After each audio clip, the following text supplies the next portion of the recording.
Good evening.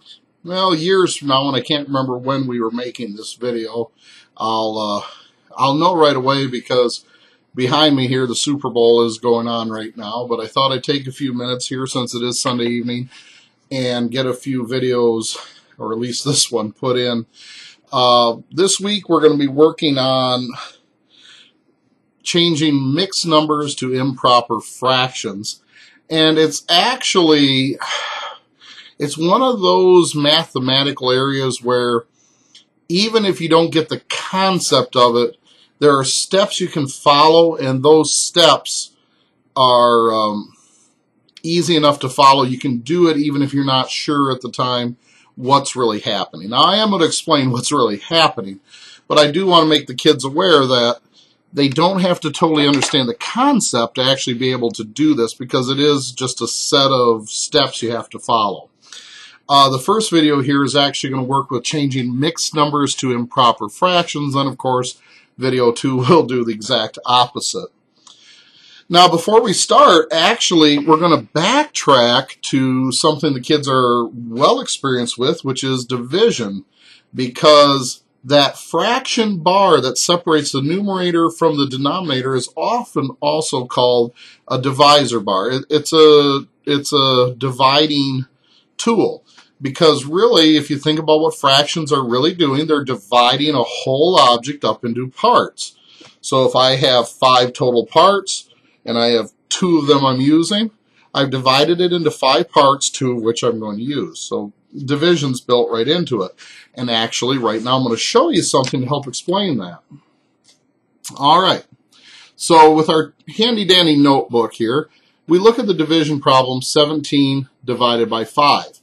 Now, when you're dividing 17 by 5, we have our dividend 17, our divisor 5, and we're going to work toward a quotient, which in this case will be 3, and a remainder 2. And I want to remind the kids, because we've talked about this, quotient is talking about this number, because this is telling me how many groups of 5 that 17 can be broken into. The remainder is actually a measurement of how many of the objects, whatever it is I was dividing up, are not able to fit into the groups and therefore are left over.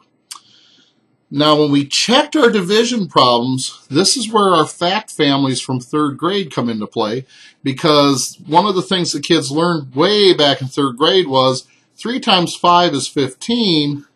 15 divided by 5 is 3. So division is the exact reverse of multiplication, and it makes a great way of checking your answers.